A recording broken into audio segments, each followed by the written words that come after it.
ভাবুন তো 210 রান করার পরও একটা দল যদি ম্যাচ হেরে যায় তাহলে বুঝতেই পারছেন এই ম্যাচে কী পরিমাণ ড্রামা হয়েছে।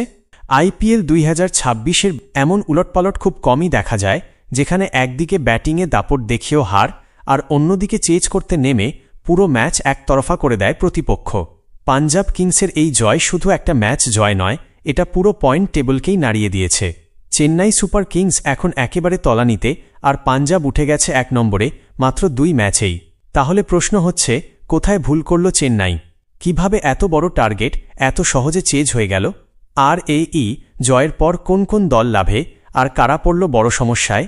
সবকিছু জানতে ভিডিওটা শেষ পর্যন্ত দেখুন, কারণ এখানেই আছে পুরো আইপিএল 2026-এর আসল খেলা। আর যদি আপনি এমনই আইপিএল আপডেট, এক্সপ্লেইন আর ম্যাচ অ্যানালাইসিস মিস করতে না চান, তাহলে এখনই টিম আরিনজয় চ্যানেলটা সাবস্ক্রাইব করে ফেলুন এবং পাশের বেল আইকনটা অন করে দিন, কারণ এখানে আপনি পাবেন প্রতিদিনের সবচেয়ে হট ক্রিকেট আপডেট একদম সবার আগে। পাঞ্জাব কিংসের জয়ের ফলে পয়েন্ট টেবলে একেবারে তোলপাড় পরিস্থিতি তৈরি হয়েছে। এই জয়ের কারণে পাঞ্জাব, হায়দ্রাবাদ এবং দিল্লির জন্য এসেছে বড় সুখবর। অন্যদিকে চেন্নাই, বেঙ্গালুরু এবং মুম্বাইয়ের জন্য তৈরি হয়েছে বড় ধাক্কা। চেন্নাই সুপার কিংসের টানা দ্বিতীয় হার তাদের জন্য শুরুতেই সমস্যাকে অনেকটাই বাড়িয়ে দিয়েছে। তবে চেন্নাইয়ের এই হার অন্য অনেক দলের জন্য সুবিধাও নিয়ে এসেছে। পাঞ্জাবের এই জয়ের ফলে যেমন কিছু দল লাভবান হয়েছে, তেমনি অনেক দল ক্ষতির মুখেও পড়েছে। শুরুতেই পয়েন্ট টেবলে যে বড় পরিবর্তন দেখা যাচ্ছে, সেটাই এখন সবচেয়ে বড় আলোচনার বিষয়। এই মুহূর্তে পয়েন্ট টেবলের একেবারে নিচে অর্থাৎ 10ম স্থানে রয়েছে চেন্নাই সুপার কিংস। তারা ইতিমধ্যে 2টি ম্যাচ খেলেছে এবং 2 ম্যাচেই বড় ব্যবধানে হেরেছে। তাদের নেট রান রেটও অত্যন্ত খারাপ অবস্থায় রয়েছে। প্রথম ম্যাচে রাজস্থান রয়্যালসের বিরুদ্ধে বড় ব্যবধানে হার আর দ্বিতীয় ম্যাচেও একই রকম পরাজয়। এই পরিস্থিতিতে শুরুতেই তারা অনেকটা পিছিয়ে পড়েছে। সাধারণভাবে প্লে-অফে উঠতে হলে একটি দলকে মোট 14টি ম্যাচের মধ্যে অন্তত 8টি ম্যাচ জিততেই হবে। চেন্নাই ইতিমধ্যে 2টি ম্যাচ হেরে যাওয়ায় এখন তাদের সামনে বাকি রয়েছে 12টি ম্যাচ, যার মধ্যে অন্তত 8টি ম্যাচ জিততেই হবে। অর্থাৎ তাদের হাতে এখন মাত্র 4টি ম্যাচ রয়েছে, যেখানে হারের সুযোগ থাকতে পারে। কিন্তু সিজনের একেবারে শুরুতেই এই রকম চাপ তৈরি হওয়া যে কতটা কঠিন, সেটা সহজেই বোঝা যায়। তাদের পরবর্তী ম্যাচ রয়্যাল চ্যালেঞ্জার্স বেঙ্গালুরুর বিরুদ্ধে, যা 5ই এপ্রিল অনুষ্ঠিত হবে। এই ম্যাচটি চেন্নাইয়ের জন্য একেবারে মাস্ট উইন ম্যাচ হয়ে দাঁড়িয়েছে, কারণ এখানে হারলে তারা আরও পিছিয়ে পড়বে। পয়েন্ট টেবলের 9ম স্থানে রয়েছে কলকাতা নাইট রাইডার্স, যারা 2টি ম্যাচ খেলেছে এবং 2টিতেই হেরেছে। তাদের নেট রান রেটও প্রায় -2-এর কাছাকাছি নেমে গেছে। প্রথম ম্যাচে মুম্বাই ইন্ডিয়ান্সের কাছে হার এবং দ্বিতীয় ম্যাচে সানরাইজার্স হায়দ্রাবাদের কাছে পরাজয়। এই 2 পরাজয়ের ফলে তাদের অবস্থাও বেশ কঠিন হয়ে উঠেছে। সামনে তাদের ম্যাচ রয়েছে পাঞ্জাব কিংসের বিরুদ্ধে, যারা বর্তমানে দুর্দান্ত ফর্মে রয়েছে। এই ম্যাচটি কলকাতার জন্য আরও বড় চ্যালেঞ্জ হয়ে দাঁড়াতে পারে। অন্যদিকে 8ম স্থানে রয়েছে লখনউ সুপার জায়ান্টস।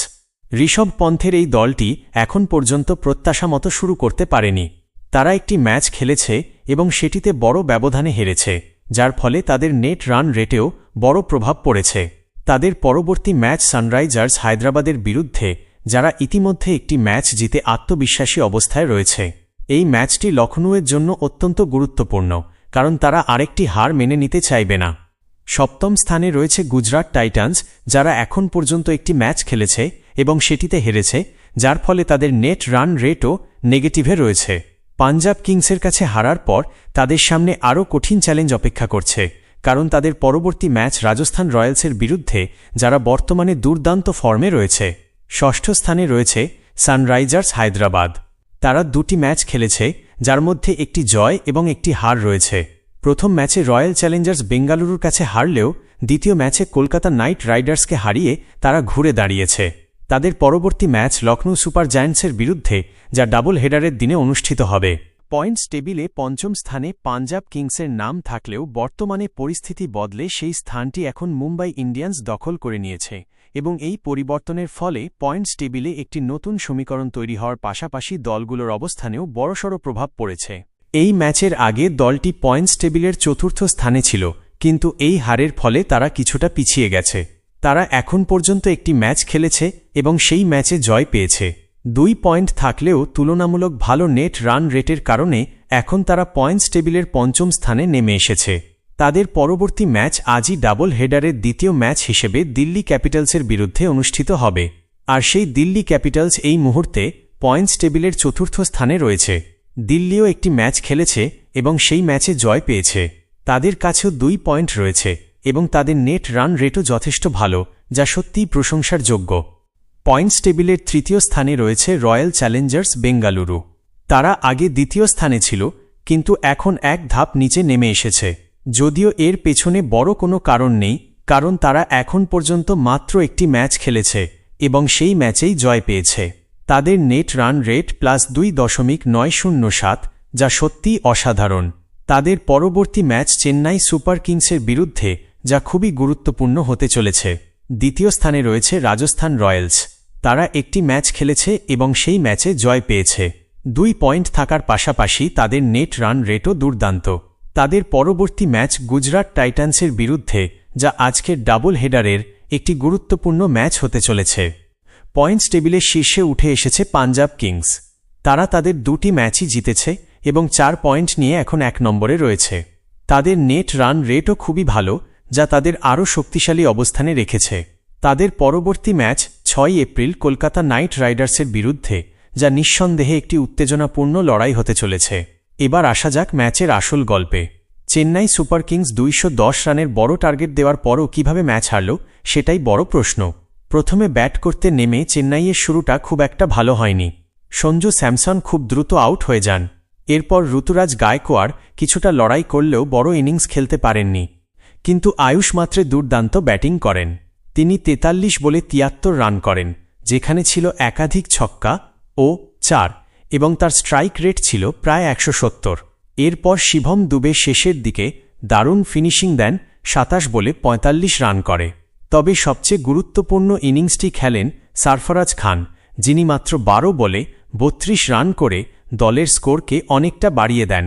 এই সব মিলিয়েই চেন্নাই 210 রানের একটি বড় টার্গেট দাঁড় করায়। কিন্তু এত বড় লক্ষ্য রক্ষা করতে পারেনি চেন্নাইয়ের বোলিং আক্রমণ। পাঞ্জাব কিংস শুরু থেকেই আক্রমণাত্মক ব্যাটিং করে ম্যাচকে নিজেদের দিকে নিয়ে যায়। প্রিয়াংশ আর্য মাত্র 11 বলে 39 রান করে দুর্দান্ত শুরু এনে দেন, যার স্ট্রাইক রেট ছিল 350-এরও বেশি। এরপর প্রভসিমরন সিং ও অন্য ব্যাটাররা দারুণভাবে ইনিংস এগিয়ে নিয়ে যান। অধিনায়ক শ্রেয়াস আইয়ার অসাধারণ অর্ধশতরান করেন এবং নেহাল ওয়াধেরা গুরুত্বপূর্ণ রান যোগ করেন। শেষ পর্যন্ত পাঞ্জাব খুব সহজেই ম্যাচ জিতে নেয়। এই জয়ের ফলে পাঞ্জাব কিংস টানা 2 ম্যাচ জিতে এখন পয়েন্টস টেবিলের শীর্ষে রয়েছে। তাদের সামনে এখন 12টি ম্যাচ বাকি, যার মধ্যে মাত্র 6টি ম্যাচ জিতলেই প্লে অফে পৌঁছানোর সম্ভাবনা অনেকটাই নিশ্চিত হয়ে যাবে। এই পরিস্থিতিতে পাঞ্জাব কিংসকে এই সিজনের অন্যতম শক্তিশালী এবং প্লে অফের বড় দাবিদার বলাই যায়।